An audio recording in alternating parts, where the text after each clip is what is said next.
everybody. Today's episode, we're joined by Ryan Manns, now at ARPA Canada. He's the Ontario director there, and previously he spent about 10 years in marketing and visual communications, and now he is with ARPA as the Ontario manager. So we're excited to talk to Ryan today about, who he is, what his job is, and what ARPA's kind of up to, and what's going on in the wild world of politics. So Ryan, thanks for joining us. Thank you very much for having me, guys. Hey, no problem, man. Excited to talk to you. So I guess first off, maybe just tell us a little bit about yourself and what got you interested in this job and why you're at ARPA right now. Yeah, it's a bit of a story. My story goes back a ways. When I was young already, grade school even, I always have had an affinity, an interest for, and a passion for politics. I enjoy politics. I've been engaged in it. I've been engaged in it for years.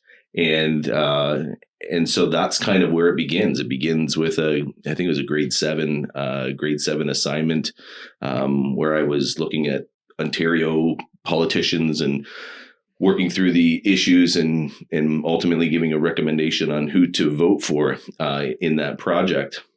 Ironically enough, in that project, I encouraged my classmates to vote for the Liberal candidate at the time.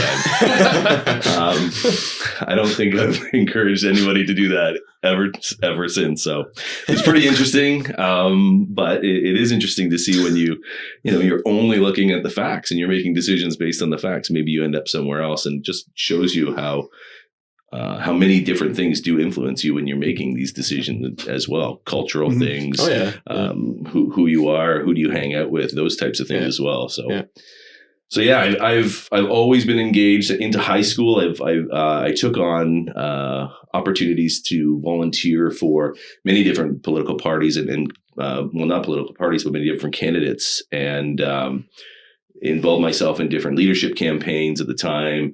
Whether it was federally or provincially. And so, straight through high school, always engaged, always interested. I spent some time on my local electoral association, my riding association, and became, I had been helping, particularly Dean Allison and guys like Tim Hudak. They were my riding representatives, both in the Ontario legislature and the Parliament buildings, House of Commons. Dean Allison, particularly, I think we've known each other for about 20 years. So always engaged at different points in my life in politics. And there came a time in the early 2000s where there's a group wanted to actually restart ARPA, and ARPA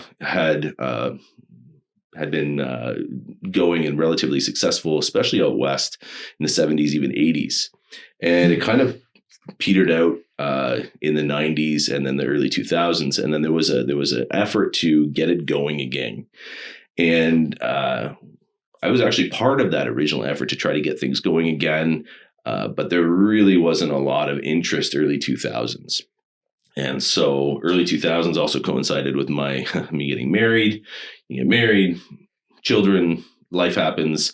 And so, I kind of moved into other areas of life and engaged in other areas, but always engaged in politics from at least a partisan perspective all my life. And so, I did various jobs. My different jobs have taken me many different places. I spent time working construction. I spent time working as a salesperson, and ultimately, God led me to a really great place that I spent the last 9 years at. But always still felt a bit of a pull, a bit of a call to politics. Having said that, I don't mind sharing that partisan politics has kind of taken a bit of a turn for me. I still find myself, somewhat aligned politically with conservatives, but I very much have felt that partisan politics is really hard right now, because of this need to be so polar. So opposite the other guy. So me versus them, us versus. If you said that, then I can't believe it. Yeah. If I said this, then you can't agree with me. And I'll be honest with you, it soured me a little bit. And yet I'm going, I still love politics. I still enjoy politics. And so, last October, this job post comes up. It's Ontario manager. And I look at it and I'm like, yeah, no, like, forget it. I can't. That's a big thing. It's a big switch. Yeah, for sure. You move, it has ramifications on your family. And I said, no, I'm not going to do it. And then a friend shows me it and says, hey, like, have you thought of this?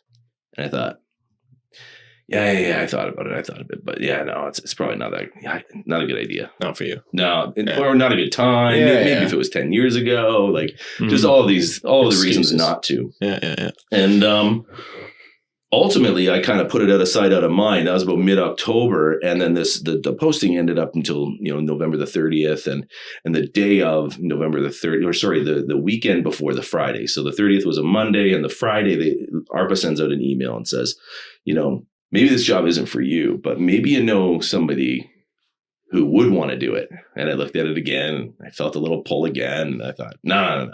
Well, then I get an email from a friend and says, I just got this email. You got to look at this. So I'm like, okay, there's this push. There's this, people are, yeah, exactly. Something's going on. I'm feeling it. People are pointing it out. And ultimately I made the decision to give Mark Penninga, the executive director, a phone call on the last day of the opening and just say, okay, we're going to have a call. We're just going to have a talk. And I'm like, oh yeah, it'll just be a conversation, right? It's just a conversation. We're not getting into anything. Yeah, nothing serious yet. Have a great conversation with Mark, and Mark's like, all right, it really encourages me to apply. And then I did. And here we are. But I would even say, even through the period of taking the position, it did feel right. We had a really great time talking together as we went through that time. But Mark shared a book he wrote, and maybe some people have seen it. And it's Our God Moves Mountains, and it's the story of ARPA. Yeah. And that was published last year, I want to say, or early this year, or just before Christmas last year. Yeah, late December. Just before Christmas. I read it. It's really good. Yeah. Beautiful book. But the beauty of the book is it talks about the stories of ARPA. Yeah. Like, how did it start? The early days in the 70s and the 80s. But then it also spoke of the time when Mark took over 2007 and kind of really ran with it, with obviously a ton of help with a lot of wonderful people that supported him with their time, but also supported him financially and supported the organization financially and have largely stuck with us ever since. But I have this book, and it's entitled Our God Moves Mountains. And he gave me a copy just before it had actually started handing it out. And I read through it, and it was just it really was a moving testimony to what God has done. And personally, as I'm reading this book, I'm seeing, the mountains of saying yes get taken away throughout this process. Well, God, there's this thing here that needs to get dealt with. Okay, it gets dealt with. Okay, well now I have this other reason why it's not a good time to do it, and then okay, that's gone, and sooner or later those mountains were all moved, and just felt compelled that this is the right move. This is where he wants me to be in this moment, and this is how I ought to be and can be faithful in this moment. So it was it was interesting. Excited about it. I've been at it for the last 2 months. Really, really great organization to be working with, great people, and just can't say enough about the support from the community as well. Yeah, for sure. Oh, it's great to hear that you're totally into it, and it's going well for you so far. Maybe I think Ty, you had a question there. Maybe we'll just set the stage for 2 seconds here. Yeah, if you want to, because we kind of jumped into it a bit. I suppose there might be a few people listening who don't know what ARPA is or what ARPA does. Maybe if you want to back up and just explain what ARPA is, and then maybe get into specifically what your role is going to be and what you're doing as Ontario How is manager. it different than being in politics, like being a member of a party or something like that? Yeah, exactly.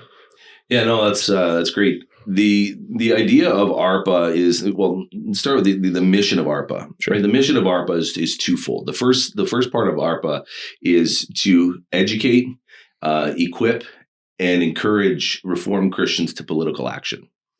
So that's the first piece is we've identified our audience. audience of Reformed Christians in Canada, and we really want to give them the tools, give them what they need to understand what are the issues today, what's going on, what are these guys talking about.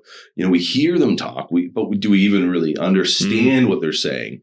And so we really help draw out and understand, okay, what's going on? What are the policies? What are the bills that are being put forward? What do they mean? What are the implications if these bills pass? Yep. And we really work to help Reformed Christians understand that. So, people have asked in the past too, well, why just Reformed Christians? Why not like more Christians? Sure. Yeah. There are tons of opportunities to engage with Christians of all stripes and even non-Christians through all of this as well, through the work that we do. But the goal for us is a focused effort on Reformed Christians to get engaged. We identified an audience, a very focused audience, so that our mission could be very focused, very direct, very clear. And clarity allows our message to be well understood as well. And that's allowed us to have really great impact in engaging Reformed Christians into political action. So what does that mean? That means that on the law and policy side, so the guys that are really digging into the bills and, what are people working on? What are the priorities of different government agencies and different government organizations?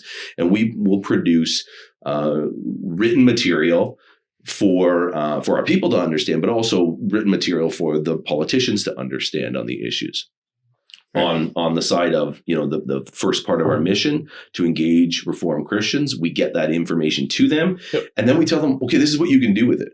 Right. This is how to. These are the talking points. Yeah. This is how you can engage your community. This is how you can engage your local politicians, your provincial politicians, or federal politicians, depending on the subject. What is the issue? What are we dealing with? So that's kind of the first side. It is engaging Reformed Christians into political action. The second part of the mission of ARPA is to bring a biblical perspective to our governing officials. So again, the Reformed piece is the lens through which we see Scripture. And how we bring Scripture, and we want to bring that to our governing authorities. We believe that we have a heritage of through our creeds, confessions, and just what we believe. That bringing that perspective to our governing officials is important. It's what's necessary. Kuyper says there isn't one square inch of humanity in which Jesus Christ doesn't say is his, it's mine. And so, if we're not going to bring, or as Reformed Christians, we're not going to bring the truth of Scripture to our governing authorities, who will? And so, mission one, we engage the Reformed community to get engaged, and mission two is to bring a biblical perspective. Yep, right. For sure. Okay. So those are the two missions. So where does your role specifically fit into all that? Because I know there's a BC manager and there's also an Alberta manager. And now you're in place as the Ontario manager. Is it a pretty similar role, or is there different unique circumstances in Ontario? Yeah. So there's also, in addition to the Ontario manager and the BC Alberta managers, is federal manager. Of course, so we have a federal issues manager, Colin Postma. Yeah. And Colin will focus on all things having to do with federal politics. So right. What are the big issues that they're dealing with at any given time? The reality is often the issues that take the most, that get them the quickest and easiest attention, do tend to be federal issues. And in Ontario, this is, the reason why I'm here. There's just so many things happening on a provincial level as well that have to do with, health, education, how our different healthcare services provided. Think of long-term care, think of hospitals, think of home care. Like all of those things are just, they're offered in so many different ways. The provincial government also oversees the municipal governments. And so there's just so much that, a guy like Colin can't possibly do both. And so, his focus is over and understanding and engaging in the issues that are federal issues. And then I will focus on Ontario issues in the same way Ed Hogarth in Alberta focuses on those issues. And Levi Minderhout in BC will focus on BC issues. Now, having said that, there will be a bit of overlap because if we come back to the mission one, we call it mission 1, mission 2. So mission 1 is engaging Reformed Christians in understanding, what's going on politically and engaging them to get involved too. So one of the things would be is engaging our chapters. So each province, again, has what we would call little chapters in different areas of the province, where a number of different churches get together, and unofficially churches get together, but there's just people from, geographically close churches. They get together and they'll form a group called a chapter. Yep. And what they do is they become also engaged in the issues, and they also help get people engaged. I mean, it's wonderful that I'm here, great, but I can't possibly do this on my own either. There's a lot of NAPARC churches in Ontario, and for me to be the person that has relationships with people in each of the churches, it's just like, it's too much. Yep. So it's wonderful. We've got, a number of different chapters in Ontario, people that want to be engaged, people that feel compelled to get involved, and they work really hard for us to help get other people involved, get other people engaged. So it's kind of like down a line again. Yep. And again, it's my job to engage on, okay, what's going on in Ontario? What are the things going on in Ontario? Obviously, there's a lot going on in Ontario. Every so often we're seeing a new press conference. Yeah, a new press conference, and we're trying to work our way through that. But I mean, it's also crazy that, okay, fine, there's all kinds of COVID issues, and the government is making decisions on COVID issues, but there's so many things going on in Ontario as well, as it relates to also things going on federally. So where I will get say some overlap is, it's my job to be kind of the go-to person for these chapters. So the chapters are all over the province. We also have school groups, so high school groups create groups within their school, like they would have all clubs within schools, and they would form, and they would get engaged on political issues as well, or even just community issues. And I would be the person that they could go to for help, for resources, for information, for all of those things. And I would still provide them with federal issues stuff. Okay. I would still get them that kind of stuff. So, for example, last weekend, just this past weekend, the Hamilton chapter put on a pink flag display to raise awareness on Bill C-233, which is sex selective abortion. Yep. Mm-hmm. So that's a federal issue. Yep. Right. But it's my job to have the relationship with the chapter. I helped kind of coordinate it. They did all the work. Absolutely, they did all the work. They make my job easy. But that's a perfect example of where you might have a little bit of overlap of a federal issue, but I'm helping out as kind of boots on the ground in Ontario, especially in the GTA, where there's a really wide reform following here. Yep. Mm-hmm. Totally.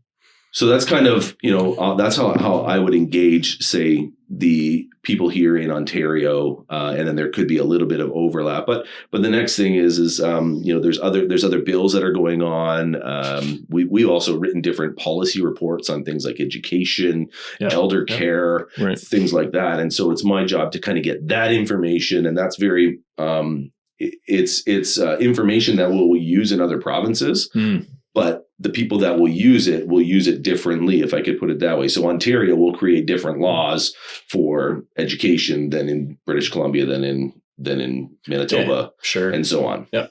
So we'll use the information in different ways.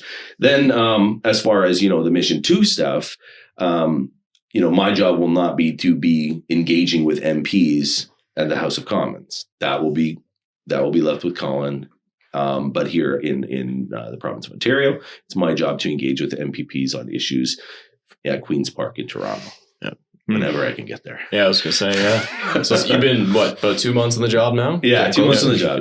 Yeah. So have you been to Queen's Park yet, or it's all COVID issues? No. Yeah. Which, it kind of just is. Yeah. But yeah, that's kind of the idea is I'm engaging there. Our BC manager is engaging in Victoria and so on. So, it sounds like you're getting your feet wet anyway. So let's go. Yeah, I mean, it has been a bit of there's just so much going on that there's just no way to kind of stand on the sidelines. So totally. In that way, it's been so good as well, just to kind of get in and go and let's get to work kind of thing. Nice. Yeah. I'm curious. Like, so you mentioned the mission 1 and mission 2 of ARPA. I like that distinction. That's a good way to kind of think of the two roles. But can you compare, I guess, the effectiveness of the grassroots initiatives, like in those local chapters, versus the high level, like federal and provincial, like interventions that you have, like through lawyers and that kind of thing, like in their effectiveness, or Yeah, there is kind of two different things. Like you're mentioning things like bringing lawyers in and engaging in different, say, court cases or things like that. Obviously those have their places, and we've been blessed with the opportunities to bring, even a biblical perspective to things like the Supreme Court of Canada, and God has really blessed this organization to bring a certain level of legitimacy where that can happen. The reality for me, at least, is that's not a real big part of what I will be working on day to day. Right. For me, the big part of my role is the grassroots engagement. Right, of course. And the lawyers get to do the lawyer things, and I will do the grassroots engagement things. Yep. Right. I mean, there will be opportunities to create relationships within Queen's Park and different MPPs and engaging MPPs on issues. Had an opportunity to speak today with an MPP on an issue, and those opportunities will exist, but they can't exist on their own. Right. So it's one thing for me to bring an idea to an MPP, and an MPP thinks that's a great idea, but if there's no public support for it, the likelihood of that getting anywhere, it doesn't really happen. Right. And so it's so important to focus on making sure people just understand the issues, what's happening, and what can they do? What can they realistically do? Because everybody's busy. Yeah. Mm-hmm. So how can we make their job easier so they can, one, understand the issue? What's the issue? What are we dealing with? Why does it matter? Why does it matter to me? And what are the tools that I can engage on this issue on a meaningful level? And another really great example of late, I'll use again the Bill C-233 issue of sex selective abortion.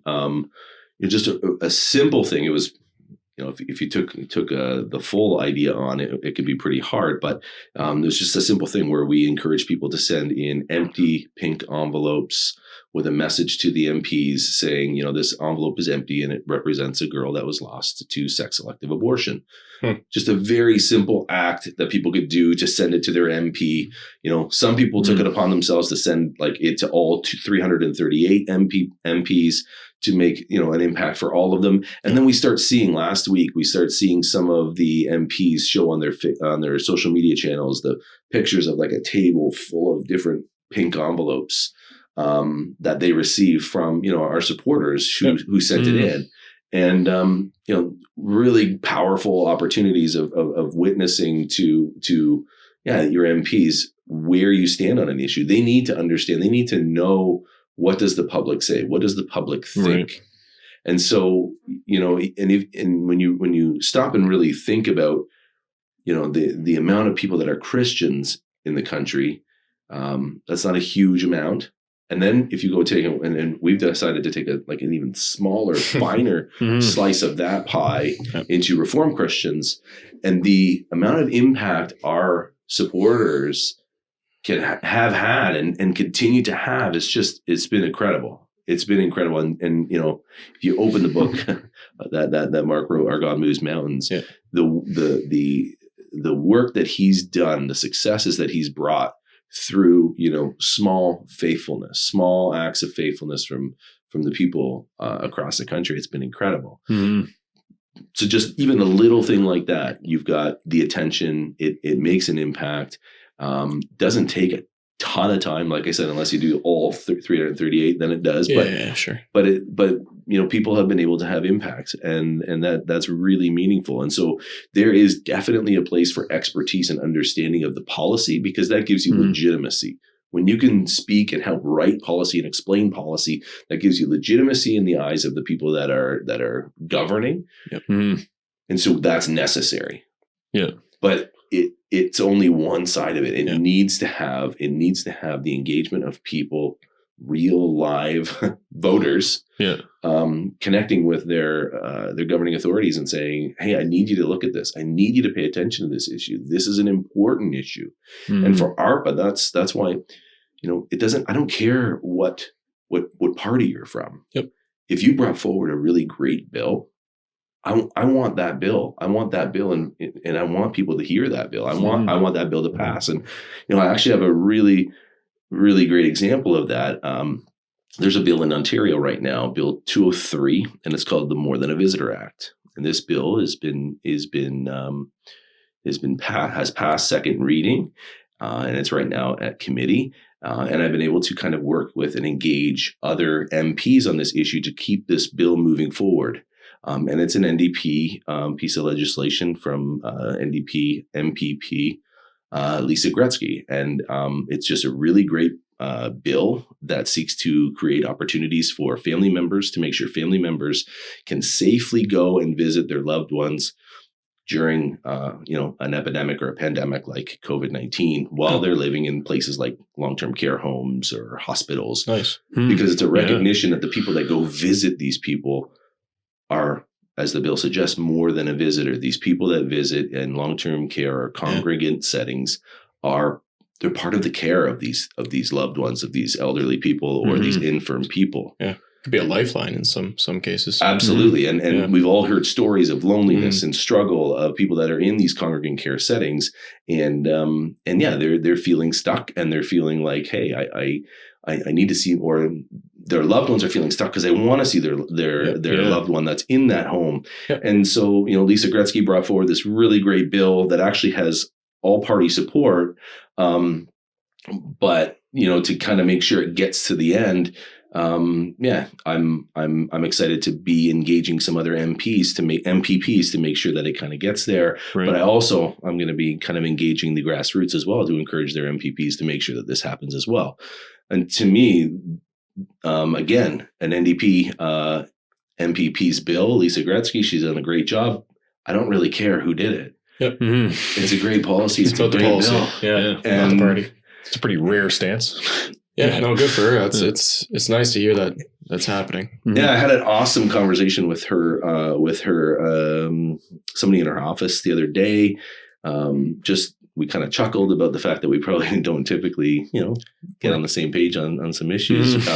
But we're pretty just excited to be able to create relationships too. Like relationships is just so important. We look today, you go online, you go on social media, and you see people engaging with each other, and they wouldn't say these things to each other face to face that they would say online. And so let's get, conversations. Let's have conversations with each other. Let's find common ground with each other. And so that's a real blessing for, I think one of the questions you were asking is like, what's the difference between, working at ARPA and say being a politician? Well, all of that party stuff is gone. Yeah. That's really nice. Yeah. We can focus on good policy. We can focus on good bills. And so, and that's great. Yeah. Now you mentioned some of that online strife that you see in the online, like people acting like they would not act if it was like we're doing right now, face to face. And so have you seen, you're about 2 months into your job now. What's been the reaction to people on the ground in Ontario when you're working with them? Because obviously there's a lot of frustration right now with a lot of the COVID policies, in both directions, I would assume. And people, it's a very fraught time. There's a lot going on. The government's very involved in everyone's life, and it seems to matter a lot to everybody's daily activities. So have you found, has there been people just don't feel like it's worth engaging and they're kind of checking out? Or what is the attitude? What has the general attitude been like among Reformed ARPA supporters, I guess? Well, it's pretty broad. And for the most part, we've been kind of shielded from a lot of the conversations around it. You might hear somebody make a comment and be like, oh, I can't see my family member. Yep. Mm-hmm. I have heard that. Yep. And that does exist. There are definitely frustrations around okay, my kids are home from school again. Yeah. What do I Big do? one. I don't like, I've got a house full of little children to go along with my older children that need help with schooling. Like there is definitely a level of frustration, and I sympathize with the frustration. It's not hard to sympathize with the frustration because I think each and every one of us has to live with the ramifications of this each and every day. I think if I can speak even a word of encouragement in that scenario, I would say a couple things. One, unfortunately, or maybe fortunately, we're not privy to the conversations that have happened either behind closed doors with the politicians. What are they doing? What are they deciding? Who's deciding what? Who gets the most say? So often it's really easy to criticize, but we don't actually know who said what at the afterwards. So we could feel a certain way about a certain politician. But for all we know, that politician, I don't know, we don't even know where things ended up or whose responsibility it is or what have you. So, I mean, it's just so important to consider that our politicians are people. They're going to make mistakes. They're going to make mistakes that we get frustrated at. But we need to show them grace in these scenarios as well. I think if we have learned anything is the importance of building relationships so that you can have those relationships in times of difficulty, not try to build those relationships when you're frustrated. So, engage, be engaged, stay engaged. If COVID calms down, the COVID issues calm down in the next 2 months, don't stop engaging with these people. What does it mean to engage? Like you join a board of your EDA? I'm thinking about just even more specifically, continuously reaching out to your elected officials for encouraging them. Sure. Reaching out to them and asking them questions on policies, reaching out to them and even criticizing their policies, but criticizing them properly and right. Without the emotional, emotionally charged conversations, like get that out. So COVID calms down and then also we just go back to our daily lives and we forget about these people that all we've done is thought about, been upset about, or been upset at, frustrated with. It's continue those conversations, continue that engagement afterwards. Make sure it's respectful, make sure it's ongoing, make sure it's continuous. I know I had a friend of mine talking to him just today, and he had engaged with his MPP's office. He had some concerns. They were somewhat COVID related, but not your typical COVID related issues, and had some questions. Somebody from the office called, and he texted me to let me know what a great interaction. Such a good conversation. I felt heard. I felt listened to, but he also went about it the right way. He engaged properly. He had a good conversation. Yep. He was respectful. He was firm, but respectful.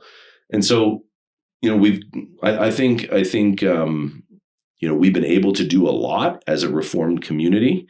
Like I said, that small sliver of Christians, we've been able to accomplish a lot as over the years. But I do think that there's more that can be done. I think there's definitely more that we can do. People have often asked, why are you Reformed? Like, couldn't you be broader, like a bigger, bit of a bigger tent? Sure.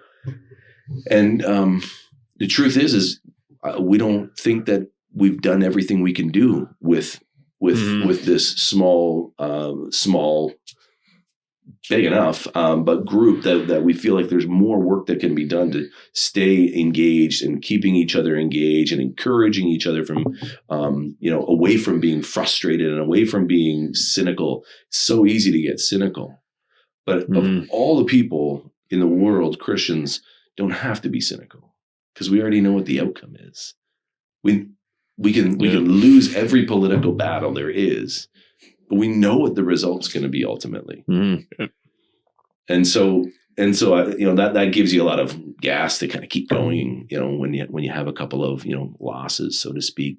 Recently, Bill C-7 happened. We lost a lot we lost.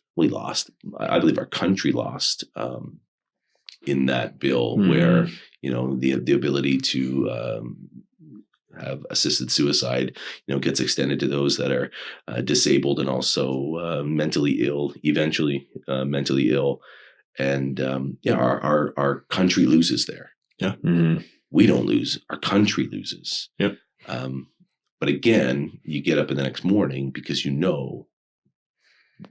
we've already won. Yeah. Keep fighting. Yeah. And the reality is we do it because there are so many that don't know that they too can be part of the winning team. I guess I can put it that way. It's love for your neighbor, right? Absolutely. Yeah. And so that mission 2 thing of bringing a biblical perspective to our governing authorities is also a desire to bring a biblical perspective to our brothers and sisters and our neighbors and our neighborhoods. This is a good way. This is a faithful way to live, and this is the way that those who have already won live, and it's good for you. Yep. To tack onto that, though, I guess just in this, it's good to hear that encouragement. It's I think it'll be well appreciated by a lot of people.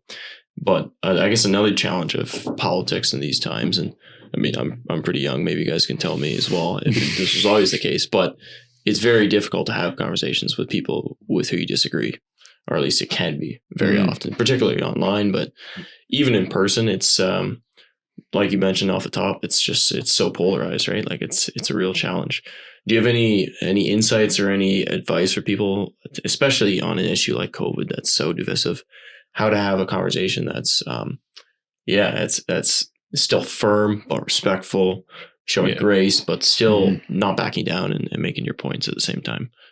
I think it's always important that whatever conversation you have, whenever you're having a conversation, we all need to remember the one thing that can't be a level playing. We can't have a level playing field in any situation, in any conversation, because each and every one of us brings our own personal circumstances to the table when we're having this conversation. Sure. Each and every one of us has our own concerns, our own thoughts, our own pains, our own previous experiences in life. And we're going to bring that to a conversation, and we're going to bring it to an explosive one about, what do we do as the church through COVID? And the one thing that I would say is we have to listen, and we can't, and we have to recognize that our brothers and our sisters, they're experiencing something different. They're experiencing something different than you. I do think, there has to be room for what is scriptural, what is biblical, what is confessional, what does God want from us, what does faithfulness look like. Yeah. I believe we ought to be able to have those conversations with each other. But I believe that, I also believe that you can be 100% right, and how you bring a conversation, how you bring across that argument can make you 100% wrong as well. And so it's important that we bring grace to the conversation, but it's important we are people of the truth. We are people that speak truth in love. But the one thing, again, I'll go back to is we all bring different experiences, and we're all going through things differently through all of this. Yeah. I think in some instances we're just not going to agree. Yeah, we're just not. And then again, how do you react to just not agreeing on something? Is it you stomp your feet, you throw something, and you leave? No, we know that's not right. So it's important again to agree disagreeably. You can't affect how somebody else how somebody else reacts to you, but you can impact how you react to them. Yeah. So, I mean, that's a squarely on the fence thing. I agree. But I do think that there is room for disagreement, and there is there is room to be firm. There is this. I cringe a little bit with you do you and I'll do me and we'll all be good. Like that makes me cringe too. So I'm not something that's just saying everything's relative. You can do it your way and I'll do it my way and we'll all be good.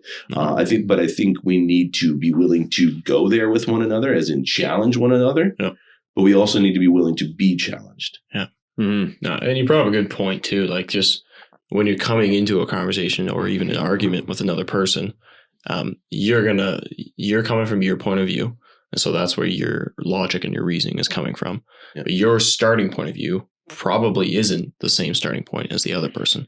So they may be completely logical in their mind because they're starting from point B and you're at point A, and you think you're both at the same point. And you run into a bit of a problem there. So it's a good point just to listen more and see where the other person's coming from. And I think myself too, when I look at even, thinking through all the, COVID things and what's going on and, when I've wrestled with these things, I've been at different spots along the way. Yeah. My own, where I am today, I haven't been there all along. And there's this recognition that we need to have as well, is that the other person just might not be where you are yet. Yeah, there's room for growth. Right. They haven't got there yet. Yeah. And you might have been in the exact same spot as them 4 months ago. Yeah. Can you understand that and have grace for them because they haven't battled through the same things that you battled through? And I believe that's the same with anything, actually. When, you have somebody that spent 10 years battling through an issue, whether it's a faith issue, whether it's who knows. But you battled through that issue for 10 years and all of a sudden the light bulb goes off for you. And you've like, whoa, this is a life-altering thing for me. Mm-hmm. You battled through it for 10 years. So now you're going to go take it to somebody else and say, I got to tell you, this life-altering revelation that I've had in my life, it's going to change your life. Yep. And I tell it to you. And you're like, yeah. And it's like, yeah, okay. Exactly. Because you haven't battled through it in the same way that I battled through it. Mm-hmm. So again, even recognizing that when you come into a conversation like that, then you're going to be better off to wade through it and have these conversations, and also remember and recognize that in the end, we're brothers and sisters too. Where's our unity? Is our unity in how we tackle COVID, or is our unity in Christ? Yeah. Mm-hmm. I find my mind gets changed, like depending on who I'm talking to. If you're just like, well, you have a good conversation one way or the other, and you have a conversation like that that's filled with grace, and you're trying to understand where someone's coming from, and it does change the way you look at things. Right? And I, especially on the COVID issue, like I definitely have changed over time, and gone one way and then back the other way, and now maybe tensions are higher than ever. But I feel like when you actually listen. And it sounds kind of like a woke thing to say, like listen to someone else's lived experience, right? It's like you're experiencing something different than I am. Like maybe you have an elderly relative who's going through something, and to just dismiss that and just say, I'm just going to look at my worldview and my viewpoints. Like pretty hard to you have to really go back to the Bible and understand it from there, and not. Yeah, it's not like we don't have principles to work off of, right? Absolutely. So. And there's the question that needs answering all the time is, what does faithfulness look like? Yeah. What is being faithful? And am I being faithful in this moment? It's actually a masterful segue into what I was going to ask you guys. So well played, right? But I was going to ask you, it's telepathic right here. I was going to ask you though, like, so we talked about individuals and kind of the relationship between individuals and politics and whatnot, but on the more institutional level, from group to group and from organization to organization, how does ARPA go about cooperating with different groups? Like I know you mentioned a number of times, like ARPA is specifically reformed, but ARPA definitely cooperates with other Christian groups and even groups outside, just secular groups, if it makes sense, and various court challenges and court cases as well. So what sort of principles and rules does ARPA have in place to know, okay, this is a good time for compromise. This is when it makes sense to compromise, or, like we have to stand on principle here. Because there's really always that tension, especially in politics, right? Which is really, it's described as the art of compromise. So how do you guys make decisions at ARPA? I know it's only been 2 months, so it might be a bit of a heavy question for you. But it is, but it's one that I think I can kind of grapple with a little bit. I would say you did say something there, like how do you figure out when to compromise? And I would say you don't compromise. Well, then how do you get anything done? That's the next question. Well, just because you're working with different groups that don't necessarily align themselves theologically with you, doesn't mean you're not aligned on a certain topic together. Yeah, and I'm not saying theologically compromise. I'm saying I'm not saying compromise politically, like on an issue. Sure. Like, for example, the abortion one is like always a great example in terms of, obviously we like to no abortion. That is the goal. But you take, measured steps to get there, and people have different perspectives on that. But obviously ARPA's gone that route. Mm-hmm. And you can do that in different arenas. Mm-hmm. So even like what I believe Andre was arguing, C7. C7, yeah. Yeah, euthanasia. When he said he was arguing, he was presenting in front of the Senate, I'm pretty sure. Yeah. And he said he was basically arguing for a waiting period before someone can make a decision to end their life. Right. Which to us is like, okay, well, you're not supposed to be arguing for a waiting period. You're supposed to be arguing for nothing. Right. Which is like, but you're kind of, I guess politically you're at a point where that argument's been made and it's not been heard. Yeah. So the issue of C7, if you're arguing about, hey, let's have a waiting period. Yeah. Let's make sure there's a waiting period. What's the goal there? The question you have is, what's the goal? Well, there's going to be medical assistance in dying. Like that's going to happen. Right. So in that instance, it's like, well, we can keep yelling and saying, don't do it at all. Don't do it at all. Don't do it at all. Well, that ship has sailed. It's happening. It's going to happen. So then to go, okay, what's the goal here? The goal is to save lives. The goal is to not save, but help save lives. What are things that we can put in place or help get put in place, or bring a perspective so that things get put in place to help protect, promote life. Yeah, possibly protect and promote life. So in that instance, you've got a waiting period. Well, what would a waiting period accomplish? Well, hopefully a cooling off. Okay, no, I don't actually want that. Oh, now I've had an opportunity to learn what my other options are rather than death. Yep. My family members come and speak to me and say, please don't, please don't, please don't. We want you here. We need you here. We want to love you here. Yep. So that's what that would accomplish. Right. It's a promotion of life. So what's the goal in that instance? That goal is still to promote life. It wouldn't be a compromise. It's not a compromise because, well, what's the goal? The goal is to promote life. The reality is assisted suicide is here. Now, how can we still promote life in recognizing assisted suicide is here? So another perfect example would be, again, assisted suicide came 5 years ago. It got expanded last month. Now we're going to have conversations both federally and provincially on conscience protection for our medical professionals. Yeah. So again, C7 happens. C7's here. We don't want it. We want to see it gone, but it's here. Let's work within the reality of it being here. And so now let's work with organizations to help create protections for doctors and nurses that don't want to participate in medical assistance in dying. Right. So that's a hot topic right now. It's one that we spent a lot of time on. We just came out with a post on it all about physicians and surgeons in Ontario.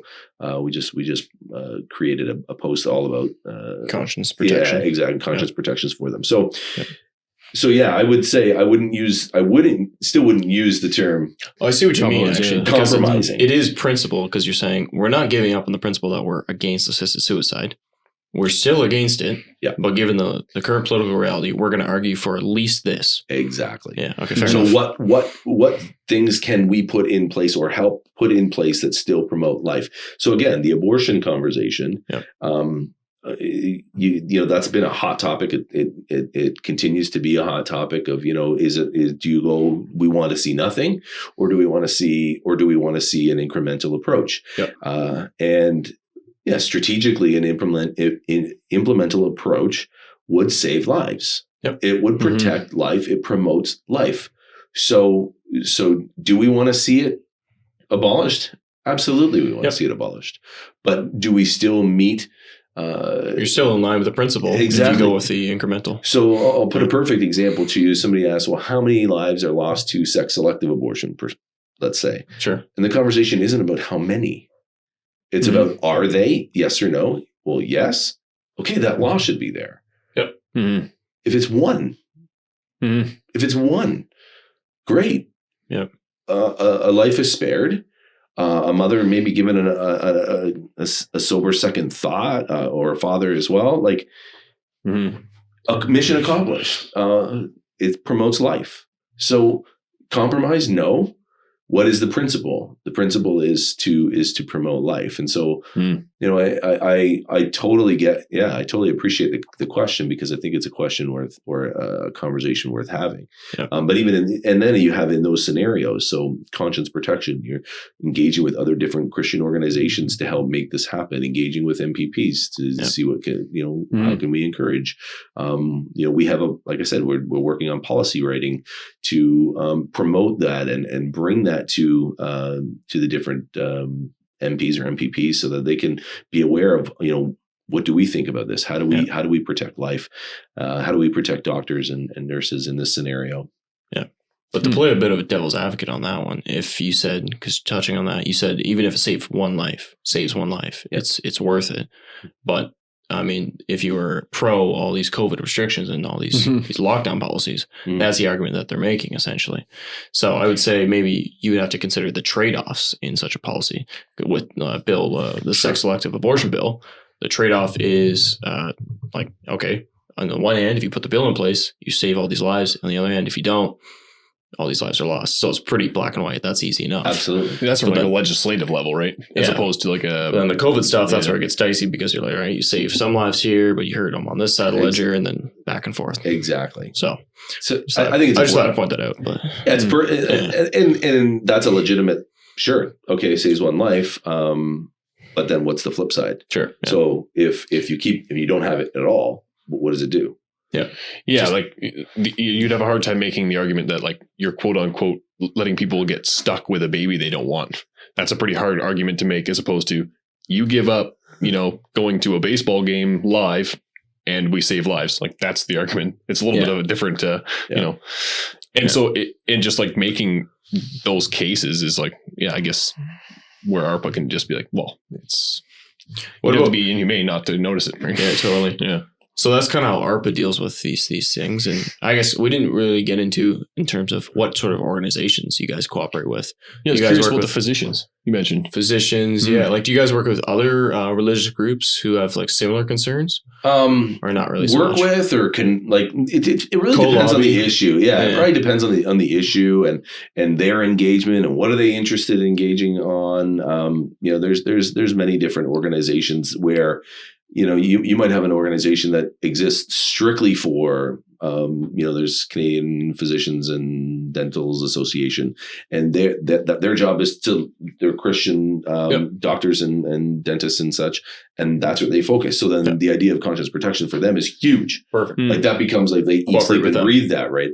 For a while. So maybe we cooperate with them, but we don't eat, sleep, and breathe that. We have other things on the go because their mission is all about those Christian doctors and dentists, whereas our organization is a whole lot more broad. Yes, we might work with them on that particular issue. So it just depends on what issues exist, or what issue exists, and what their mission is. We work with different organizations when it comes to abortion issues. Those organizations might be only abortion. That's what they deal with, or they only deal with human rights issues. That's their focus, and we might jump on board with them in a certain scenario. Or, but again, we tend to be a little bit more broad. But our focus is our audience, right? Yep. So we might do a lot of different topics for an audience. They might have one topic for everybody, right? So that makes sense. That's a different issue. Yeah, exactly. Totally. Yeah. So it depends on the issue, and it depends on what outcome that organization is looking to have. Yep. So, and then, you make a decision whether or not you align together on that organization. I mean, another perfect example of, would be, when ARPA argued the Loyola case. ARPA, was there representing 300 some odd schools, Christian schools that ranged from, maybe schools that we would identify with and schools we wouldn't identify with. Sure. So in that instance, the principle that was at play was a shared outcome. So there you would align yourself with a broad group of organizations. Maybe in another instance you wouldn't at all. Yeah. Right. It's a little more clear cut, I think, when you're dealing with different organizations, and it's easier to make that call. But I guess for people too, I mean, I don't know if you can speak to this so much, because I know ARPA is nonpartisan, but maybe just some guidance in terms of, I know a lot of people probably feel conflicted when it comes time to cast their vote to which party to support. Because, there's a wide array of parties, but they all have different positions. And it's, typically especially people in our reform circles often will end up voting CHP or conservative as a whole, typically. There's still lots of concerns, with many parties in casting your vote. Do you have any advice on terms of what has to be a matter of conscience versus voting to achieve a practical goal? I know it's kind of a compromise a little bit, right? It's easier for ARPA not to compromise because they're not casting a vote, I suppose. Yeah. And you guys are we'll support you. We don't care. Your party, we might disagree with 90%, but if the NDP have a good bill, all the power to you. We're behind this bill. It's easy enough. It's kind of clear cut. Yeah. But if you're casting a vote, you're okay, Aaron O'Toole, he supports sex selective abortion. And you're okay, but he's allowing a free vote in his party. I like my local guy who's a conservative. You're you got to weigh those options. Yeah. I don't know if there's an answer per se, but maybe if you have some advice on that. Well, I think you already started answering it too. Okay. Because, you said, I like my local guy. Yeah. I think there really is two things. I mean, you do a party leader has great influence, huge influence on a party and on the politics of the party. And yet, if you like your personal representative, vote for them. I mean, that is the beauty of our system. Our system is, you don't necessarily vote for the leader, or you don't vote for the leader at all. You vote for your local representative. And if you feel like you've got a really great representative in a not so good party, vote for the representative. Yep. At the very end of the day, in that scenario, you've got somebody that will listen to you, will hear you, and will hopefully act in your interest. Yeah, act in your best interest. Yeah. Are you going to agree with on every single issue? Not a chance. But nobody will. I told you I've known my own MP for years, and I've spoken to him about votes that he's had in the past, and that's okay. Yeah. But yeah, it does mean that you need, I believe you need to engage yourself in the issues. What are the issues of the day? What are people saying? What are they saying? And hold them accountable to what they're saying and what they've said. Yep. And so if that means that you've got to make a decision on a party or a person, that's up to you as well. I think plenty of people will just make a decision based on a party. Well, I think most people make a decision based on a party or the leader, even the leader. Absolutely. Yeah. But as far as the conflict of, okay, now I'm in the ballot box and who do I vote for and what do I do? I think you've got to engage in the issues, and then hopefully it becomes clear to you what you ought to do. Because maybe it is the party, maybe it is the leader, maybe it is the individual. Maybe it is principle. I will not vote for somebody in that party. Yeah. Maybe. But I mean, I'm not going to tell anybody what they ought to do or what's right, what's wrong. Yep. But at bare minimum, engage with what's going on, engage with the issues so that you can go into that ballot box and know what you're doing when you get in there. Yeah. Now, that's fair enough. And that is the beauty of our system, is at least you have a local representative. And if you cast your vote for them, you're saying, I trust you to go to Parliament and represent me. And hopefully, the majority of the time, vote in my best interest and according to the beliefs I have. Even if the party is, the challenge is always, the party and the discipline they enact for the members. So there's always a bit of a conflict there. But at least our system does work to some extent. The one thing I would add is don't bind the conscience of somebody else either. Yes. Yeah. I made this decision, therefore you ought to make the same decision. It comes back to what we talked about earlier too. In terms of your conscience may bind you on issue A, and issue A that may not quite bind my conscience. Right. And it sounds wishy-washy to say, and there are basic biblical principles, but at a certain point there also is, don't bind the conscience of another person. Absolutely. And you can call your brother out and have a conversation and battle it out in a good conversation. But when it comes down to it, things like a Christian can never do those are usually a mistake to say those things. That's where it's like, oh, hang on a second. Yeah. I can't believe that a Christian would vote for somebody in that party. And it's understandable sometimes where people are coming from when they make statements like that, because it's from one person, it can seem so obvious. Yep. And for another person, you come from a different perspective, even if you share the same beliefs. Yeah, that's really interesting, because you can get very easily like into people. I'm sure there's tons of people who stand in that ballot box and they think about those sound bites they heard on the radio or on TV or whatever, and they're voting off of those sound bites. They're voting off of like what the leader said to the opposition leader and back and forth. And that, I think your point that you made, Ryan, that's like, if you can engage with your representative in the Liberal Party and he'll listen to you or knows your name even. And when he votes on a bill or she votes on a bill the one way, and you can, email them or call them and say, hey, I'm kind of disappointed in that. And they recognize that and they want to engage. Like I would say that's way more valuable than, just being another tick in a box for some soundbite. Right. Yep. So I think that's a great piece of insight for people. Definitely. Maybe something I'll think of next time I'm standing in there.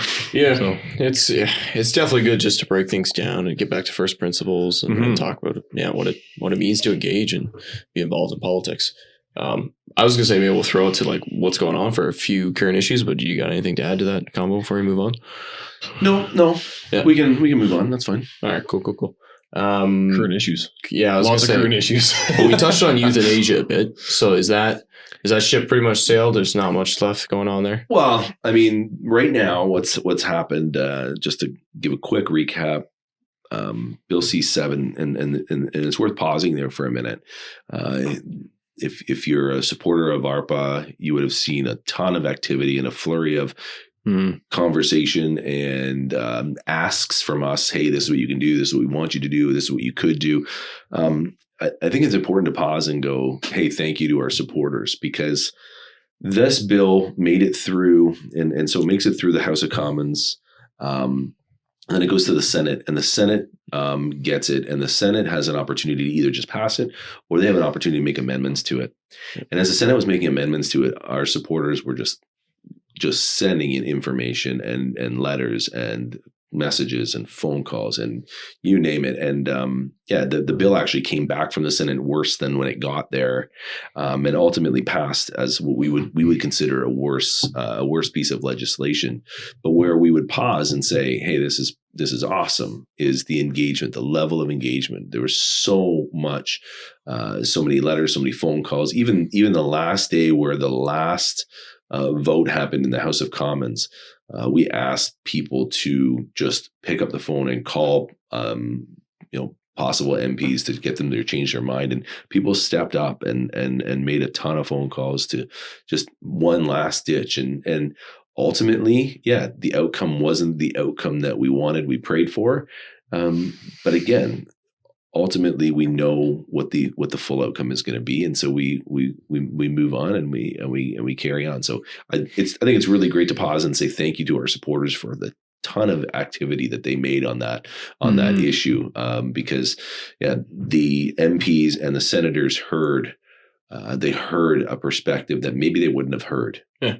And at the very least, they heard from a group that maybe they haven't heard from, or they hopefully it pricked their consciences, and so that's still a win. That's still a positive, even if the outcome wasn't the outcome that we wanted. So that's good. And this issue hasn't really gone away just yet either. Bill C-7 has an element to it where they have to create a framework. They have 12 months to do consults on the issue around mental illness. Yeah. So the mental illness aspect needs to be worked out yet. So that'll be another piece that needs to be added, and it'll be another element that will be engaged with over the next, say, 12 months or so. They have about 12 months to do it. So that's something that will be addressed. So Bill C-7, if we want to talk about current issues, so Bill C-7 happened, it expanded the ability to access assisted suicide for people in the country, and I think I alluded to it before. Now, immediately we go, okay, how do we protect doctors and nurses from engaging in this issue? Yeah. And so this is where you have a perfect example of something that happens federally, a decision federally, and then how does it affect people provincially, because ultimately the provinces are faced with the task of taking that bill and then bringing it into under, as sad as it sounds, healthcare. So healthcare is the jurisdiction of the provinces. So now the provinces need to make laws and enact laws and set up policies and things to that effect to allow for this in the health department. But then we want to make sure that, okay, what can we do and how can we engage both our grassroots, but also the MPPs to protect conscience rights of doctors, nurses, anybody in the medical field, because ultimately there's actually areas where there's like shortages, and which is amazing, which is great to hear, that there's doctors that don't want to touch it, but that's also a push to get doctors to do it as well, right? Because doctors, they don't necessarily want to do this either. No. But now that it's part of the law, then it becomes a right for people to access it, which puts pressure on doctors to offer it. So that's a big issue that we'll be dealing with provincially. Education is interesting because each province deals with education in different ways. So again, we're going to talk about what are some hot topic items provincially. So, my jurisdiction here in Ontario, again, education is one of the huge costs that a province bears. And what's just really fascinating is how each province engages with this issue in different ways. In Ontario, if you send your kids to an independent school, private independent school, you're not getting a penny from the government. Whereas in other areas of the country, it varies in how much and what kind of support they receive in Manitoba, BC, Alberta. And so actually it's interesting, like there's a certain desire here in Ontario to kind of like, let's leave well and get a loan. And that's great. That's what works here for the most part. But that's not necessarily the same issue in Alberta, in BC, in Manitoba, and so forth. So, for them, their school societies are kind of built around having that funding, whereas ours have by God's grace, found a way to, flourish without.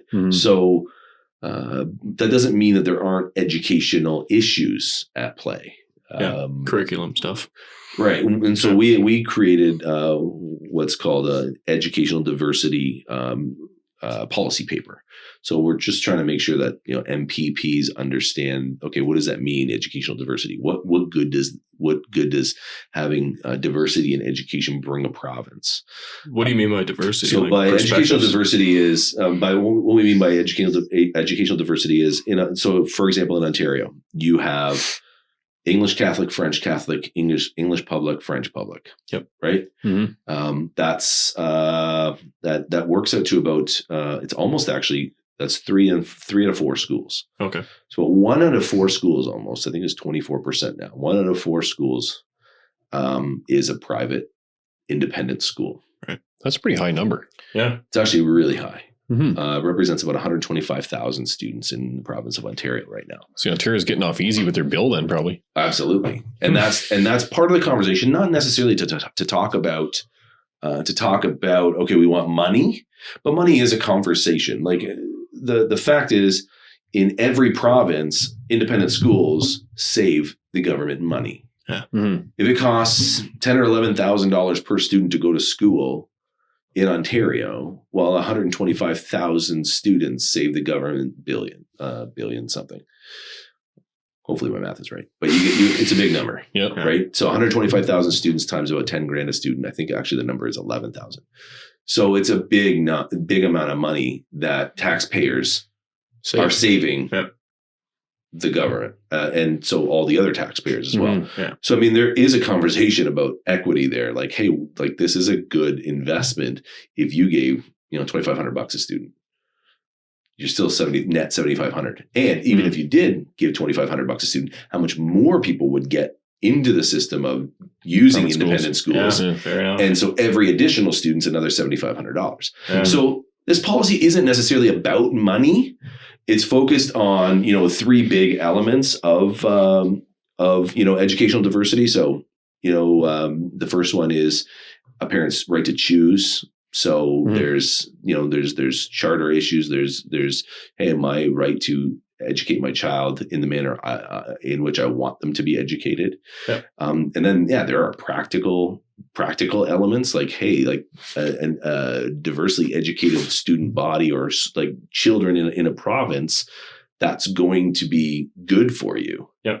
So, and that's going to be, it's going to be positive for the province. Like even think about things like a Montessori school. Like Montessori schools have a different philosophy of education and how they educate. Well, that might be better for certain children and not other children. Oh yeah. And totally. so it's meeting the needs of children where they're at and creating again, diversity of education. Yep. And that ultimately is positive for everybody in the province as well. Yep. And then, there's an economic conversation to be had there as well.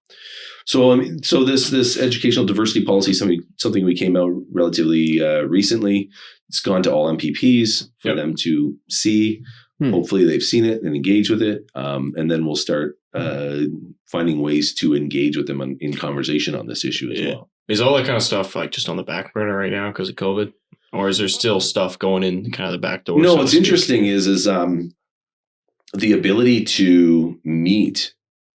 Yeah, I think you lose something when you can't meet together one-on-one. And in some ways, starting a position 2 months ago, not being able to meet is kind of like, oh man, I just want to get out and see people. And you're kind of feeling like, okay, I just want to get shake a few hands. Yeah, exactly. And just kind of feel like you're engaged. But the flip side is the amount of engagement that you can have. I mean, you can have far more Zoom meetings than you can face-to-face meetings. Facts, So there is opportunity to have more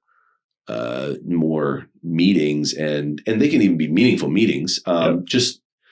But I mean, nobody says they don't want to go back to the face-to-face, but there are certain, silver linings to, engaging that way. So, So is this educational diversity thing, is there a fear that having the government funding schools like that at all will, maybe push them to have more influence in what's taught? Because I know that the Ontario government's been actually rather decent with the evaluations, especially at our high school level, and letting us do our thing. Like, I think Maria touched on that a few episodes back. We're preparing people well to enter society. So I think they've been hands off. But is there a fear that once they start, if they gave 25%, they would be like, yeah, we want 25% of the say? Oh, absolutely. Which is why I downplay the conversation about money. I don't think that that's something that's alive within our supporters in Ontario, where they're like, no, we want this money. We want, in fact, I would say by and large, it would be negative. Just leave well and good alone. Please leave well and good alone. I mean, there might be another issue of that some of our supporters might think, okay, well, there's an issue of fairness there. And that was, there was recently a bit of a conversation with some other schools, some other independent schools that were speaking with and lobbying with the government of Ontario to get some funding that the government of Ontario received for things like PPE and making sure schools were safe as far as COVID is concerned. And there was some frustration with some independent schools that were really pushing the government on this issue that, hey, wait a minute, the provincial government, received funding from the federal government. So the federal government send money to the provinces to help make sure that schools open again and schools open safely. And there was a bunch of other schools that were engaging the government saying, hey, like, you got that money, like, it's only fair when, this is supposed to be to keep kids safe and to open safe schools. Just 75%. Why wouldn't you funnel some of that money to the independent schools as well? And there's a group of people that put a lot of pressure on. I don't think that's the same as, hey, give us regular funding every year, X amount per student, yada, yada, yada. No, right. Because like I said, our supporters in Ontario, by and large, would say, we like the status quo. We would prefer the status quo. Whereas, that setup isn't the same in Alberta and BC. they're set up there for it. Manitoba, the same thing. They're set up for having this funding. And their engagement with their government officials on the issue of education is far more constant and continuous. Do you think that's the direction it's going to have to go, though, for the provinces out west? Like, be prepared to start paying some more if you want your freedom still? Well, I think it got kind of touch and go in Alberta a couple years ago. Got real tight there for a bit. Yeah, it did get real tight there for a bit. And I think it'll have devastating effects because of, when you're used to it, you're used to it. Yeah. Right. It's a big adjustment. Right. So yeah, that becomes a really important thing to be engaged on the issue of education and, make the government officials, but also the people that work in the government agencies, like, hey, we're legitimate people. We're a legitimate organization. We're doing good things. We're good citizens in the community as well. Not just arguably great though. Yeah. As our premier likes to say. I mean, universities always looked at Guido in a really positive way. Like, I think they would take a student there for hands down every day. But I guess there's so many ways, not to go down too far in this rabbit hole, but there's so many ways to look at this education thing.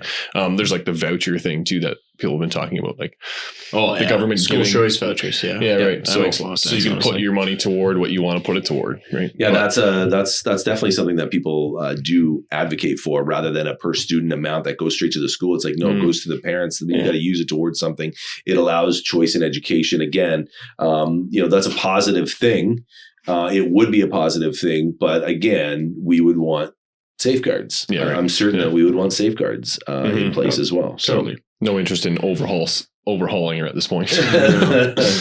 No. But one thing we didn't touch on yet, I know this is more federal, but I mean, you might have some knowledge of it still. The whole conversion therapy bill and might just have to explain it for people to start. I'll give a brief kind of precursor on it. It's basically the main concern is that it's going to start impacting parents and counselors and pastors and people who want to give advice to, particularly, usually teens, I guess, who are struggling with gender or sexuality and their identity, and to be able to present the biblical perspective on that could potentially become illegal with this bill and the ramifications of it. So maybe just, give us an update. What's going on there? Yeah. So, well, we're talking about some big issues. So actually, while we're talking about it right now, tomorrow, so Friday, April the 16th is when the first another hour of debate is scheduled for this bill.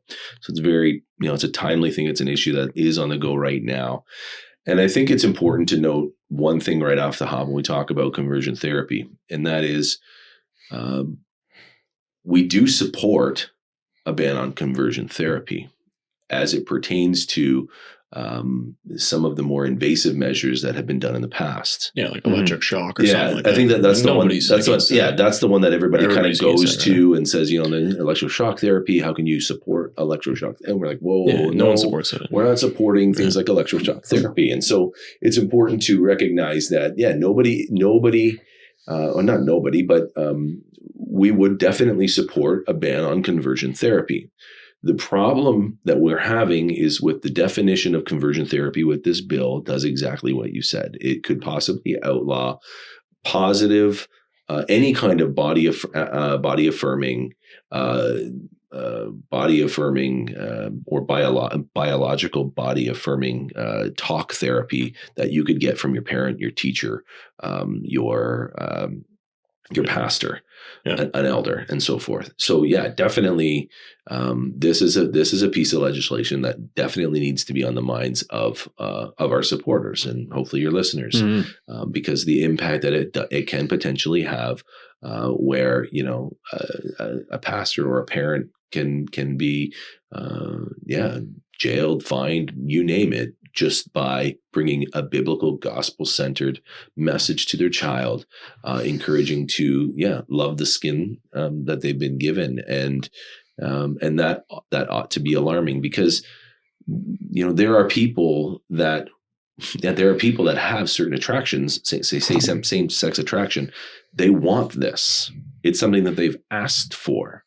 And so the very people that this bill claims to be protecting could be robbing them of just the potential to hear body affirming messaging. Yeah. Mm-hmm. And so that definitely needs, it ought to have our attention. It is a timely issue, and it is something that, you might have, if you're a supporter of ARPA and you've seen some of our stuff, you would definitely have seen some messaging about that. If you're not, we'd be happy to help you find ways to engage your MPs on this issue, so that we can create a bit of an understanding that, while we do understand your desire to create a conversion therapy bill, we cannot agree with this broad definition that exists in this particular bill right now. Yeah. It almost seems like a succession of C16 from like 5 years ago, where it became mandatory to use the preferred pronouns of the person. It seems like and now it's liberals seem to always write these bills that are broad, and they're not specific, right? They don't lay out a situation that it would be like, okay, in this situation, this is how it should be dealt with. They're just more like a ideology, just like this is what you should think about this. And and so dangerous. There is conversation saying things like, well, there's protection. There's protections for pastors and parents and in other areas of the law, so we don't need to put it. And it's just like, no. It's gotta and that's such a dangerous, ruthless way to look at lawmaking in general. Like, it's just like, yeah, it's irresponsible. I guess that kind of ties in with maybe we're getting close to, we got probably about 10 minutes or so left here, but past your bedtime. Yeah. Like how can we really make meaningful change as Christians? Because it kind of feels like we're always, running against the tide, and the culture is going the other way. Politics is going the other way. And like the best we can do is kind of just, hold the tide and do our best to, keep some of our fundamental rights, parental rights, free speech, religious rights. Yeah, it always feels like we're fighting a losing battle, right? I mean, I know you touched on it earlier, like we know ultimately who wins the battle, but it seems like it's always going the opposite way. Well, I think just being a human being, you want to win something. Yeah. You want to feel like, okay, I've been able to accomplish this. And I think we have to keep talking to each other in a couple of ways, and that is, we're not going to win in certain instances, and that happens. Yeah. Right. And so, one thing that's been really beautiful coming on board in the last couple of months is while we want to quote unquote win, we can't get caught up in the numbers. We can't get caught up in the results. We're not called to be results oriented people. We're not called to be people that say, now you want to see fruit in lives of people. Absolutely. Yeah, totally. But we're not, God doesn't call us to create a certain result. He calls us to be faithful in the moment. And so, consistent acts of faithfulness, those are wins. Those are wins. And so, when we hear of the engagement that our supporters have been able to have on something like Bill C7, where we know how much engagement took place, that's a win. Did the bill end up where we want it to be? No. That's a loss. It didn't. Yeah. But that's not about that. That's not my job. Yeah. Like, my job isn't to ensure that happens. Right. Like, and if I make that my job, like, okay, I've got to ensure that it's gonna be sad waking up every morning. Right. You can't wake up that way, or you can't wake up that way every morning, and it becomes very depressing. A couple months ago, and then it's just, you kind of wrap all this kind of up into the, kind of COVID stuff too, right? Okay. So now we're in this third stay-at-home order. That's depressing. And yet, okay, so you can look at it that way and go, okay, I'm upset. This stinks. There's so much bad. But the truth there is, okay, well, God still has something to teach me here. So, okay, we lose as we're trying to work on a certain bill, or against a certain bill, or for a certain bill. Okay, you have to leave the results with Him, and then carry on and just continue being faithful. Yep. Continue being faithful. And that's where you're going to go, okay, we're good. Yeah. We're good. Small acts of faithfulness, like you're talking about. Absolutely. Like a couple months ago in a sermon, I'm going to give Reverend Bauman a shout out. Okay. He brought up a story. He brought up the Red Sea, the picture of the Red Sea. Right. And when we're kids and even adults, and we hear the story of the Red Sea, and we engage with the story of the Red Sea, and we think about it, we think, oh man, it would have been cool to be there. Yeah. Like you would have saw God's raw power on display. You walk up to that water, and the waters go right to left. I always wonder if it was like you go to Ripley's or something, and you see like the fish swimming on the wall. Yeah, I wonder absolutely. If you can see the fish or not. That'd be cool, right? Yeah. So that's the thought. It would have been just amazing to see the Red Sea, the parting of the Red Sea. There's a little bit of jealousy. Those Israelites, they got to witness that amazing display of God's power. Yeah. And I'm grateful because Reverend Bauman, he pointed and says, well, think about that. If you were actually there and you step in and you've got walls of water on either side. It's terrifying. Yeah. Mm-hmm. You gotta have trust. So the idea, you step in, you get into the Red Sea. I mean, it's dry ground. It was dry ground for the Israelites. So again, the love and care and compassion of a merciful God who was delivering his people from the Egyptians that were kind of chasing them down. But to step in and you walk down, and I took a moment to look it up as well. 7 kilometers. So you can't see the other side. The other side is not visible. Yeah.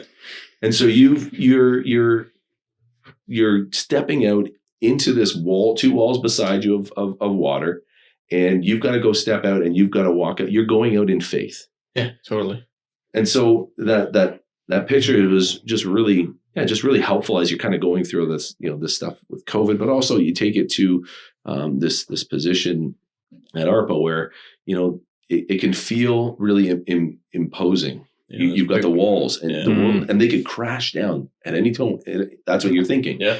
But fixing your eyes and going, okay, no, my God who loves me has said, just trust me, keep going. You don't see the other side, but the other side is the promised land.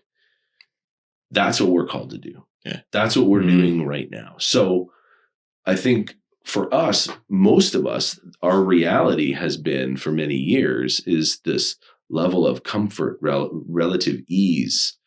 And right now we're realizing that there's walls of water inside of us and they could crash in at any time. It's a scary time. But for us, the comfort is we know what's on the other side. And then the ground is still dry and we're still being led through there. And there's grace, there's love. And so, can you be down and upset? And even when you think about these bills going the other way, think about it in the reference of more people are being lost to this way of thinking as well. Yeah. And they're becoming more ingrained in this thinking and more this culture of death. And, are we lamenting? Are we in prayer? Do we look at our culture and do we crack open the Psalms and pray the Psalms, recognizing a lot of the same things. I wrote down here, Proverbs 14:34, righteousness exalts a nation, but sin condemns any people. And so you see that in our nation. You see, it seems like things are crumbling. It seems like those walls can crash in, but we know we'll be fine. But we also can't forget the rest of the people. Are we praying for them? Are we concerned about not just winning or losing a bill or a battle on a bill? It's like, no, these are lives, these are people, these are souls. Yeah. Right. Yeah. That ought to be our concern too. Totally. Mm-hmm. Yeah, it's like you said earlier with that Kuiper quote, like, Christ is over every square inch and he is still king at the end of the day. Yeah, that's a powerful image. Yeah. It's comforting. Yeah. So I guess to wrap it up, we're pretty much out of time here, but so how can people support your work like locally, but also just ARPA in general? Like I pulled up your website and you got a nice donate button, and I know there's lots of emails and stuff, but how do people get involved? Yeah, there's a bunch of ways people can get involved. Absolutely. I mean, the donate button, we've been super blessed by our supporters. If you feel compelled, by all means, head over to the website and support financially. The website does have a ton of different options and ways in which you can kind of engage on the issues themselves. There's ways where we help you draft letters with some information, some starter content. You can kind of edit it utilizing our easy mail function. You'll find that on our website as well. Mm-hmm. And then there's some other some other call to action based on the different issues that are ongoing. If you head over to the website arpacanada.ca, you scroll down, there's going to be a bunch of different issues. You can kind of pick and choose what issue really is something that is on your own heart as well, and there'll be a bunch of different ways to engage. Other ways to engage is if you are a student in high school, and the school that you go to does not have a community action group or an ARPA school group, or different schools call it different things, and you'd want to start one, feel free to be in touch with me. My email address is ryan@arpacanada.ca. And the other option is if you're out of high school and you're looking for ways to engage and you want to kind of engage on an ongoing level, there's ARPA chapters. And ARPA chapters are people who meet regularly and they engage on different issues, both locally but also provincially or federally as well, as we kind of mentioned earlier. And again, you can probably find a chapter on the website, but if not, you can also send me an email and I'd be happy to link you up with a chapter. And if there's not one in your area, we can see about starting one there. Yeah, sure. Sounds good. Good stuff. Well, thanks, man. We really appreciate your time and coming on and giving us a lot of good advice. That's a lot of wisdom for 2 months. Yeah. That's good. It's off to a good start. You started when you were like in grade 7 or whatever. He's been preparing his whole life for this. Thanks a lot, gentlemen. That's good stuff. Alrighty. Appreciate it. Thanks for listening, everybody. Yeah. Hope everyone was blessed by that conversation. I think we should get involved. Yep. Let us know what you thought and keep having real talk, folks. Catch you next time.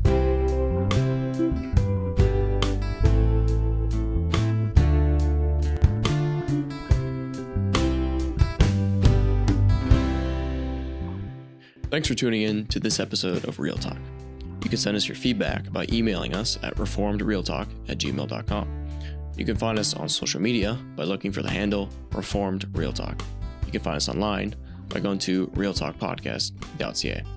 We look forward to your feedback, as that's what helps us grow and improve as podcasters. Real Talk is produced by myself, Lucas Holfluer, Tyler Vanderwood, and Tim Van Woudenberg. The theme music was created by Calvin Hutton. The table and cabinet behind me were made by Ethan Vanderwood of Eureka Woods. And finally, this sign in the studio was made by Zebra Signs. That's it for now, folks. Catch you next time.